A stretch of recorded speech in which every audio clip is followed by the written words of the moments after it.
Hello, I'm the psychic scientist, and I just watched an interesting video about the Elder Scrolls lore. Now, Elder Scrolls is a series of video games that has a very particularly interesting religious history.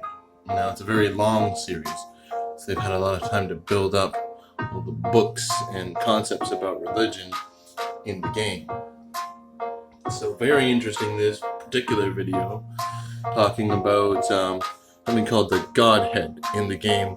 Now, summarizing everything they said, the Godhead is a god or a dreamer that dreams every event in the game. Every time the elves and humans go to war, part of the dream. Every time they make a new spell, it's part of the dream. Every time someone ascends to godhood or a god uses their servants against each other, it's part of the dream.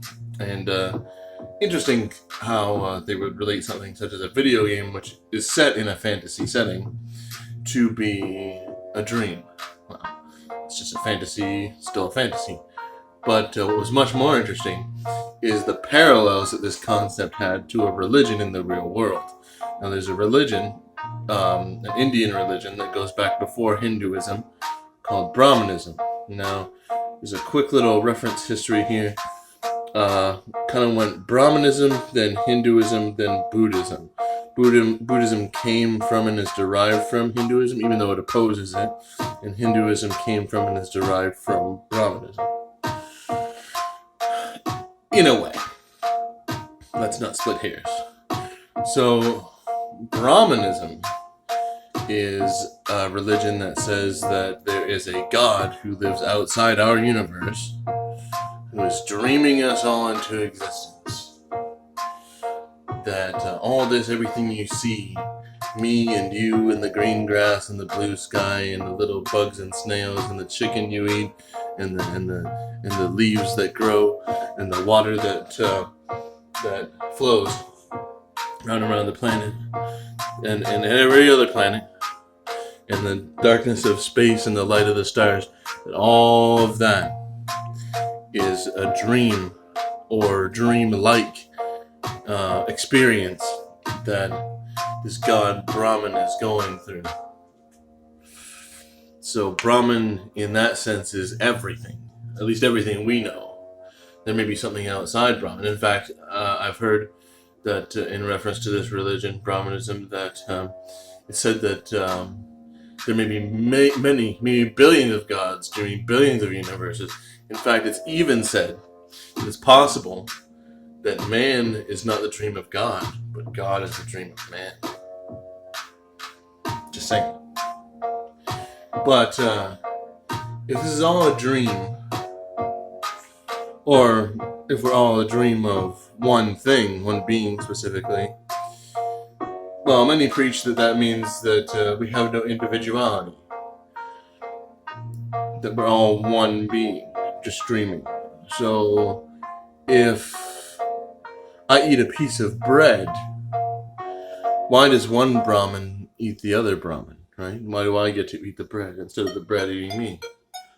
What have I done to deserve such a privilege? Could it be karma? Could it be something deeper? Not sure. But perhaps the answer lies in this. Sorry, it's a very difficult concept, but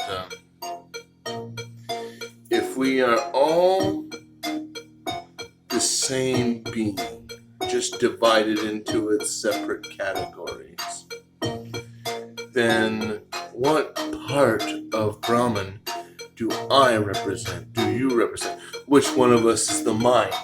Which one of us is the heart, right? Which one of us is the lung, right? And if there's only one lung and one heart and one mind, then we must all be only part of the mind or part of the heart or part of the lung. Maybe we're all part of the mind. But what part of the mind are we part of, right? Perhaps one of us is the emotion and the other is the logic. Perhaps Perhaps many of us are logic, and many of us are emotion, and some of us sit on the cusp. Or perhaps none of us sit on the cusp. Perhaps there is no cusp of logic and emotion. Perhaps right at the dividing line, you must choose between the two.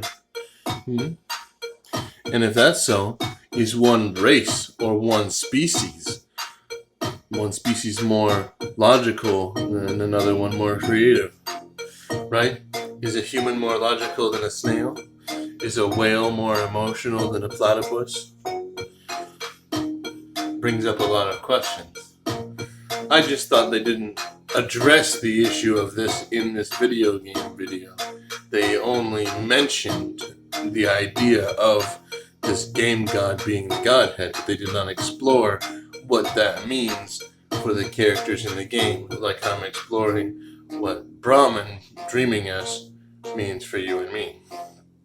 So, if we are all in Brahmin's dream, what can we do? Can we escape?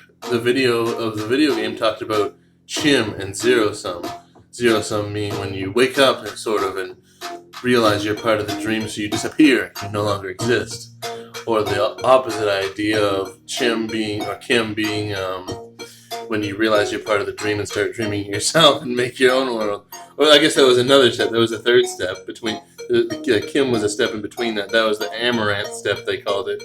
But the kim itself was not the dreaming of the world necessarily, but waking up and realizing you're part of the dream, and yet you're your own person. You're real. You exist.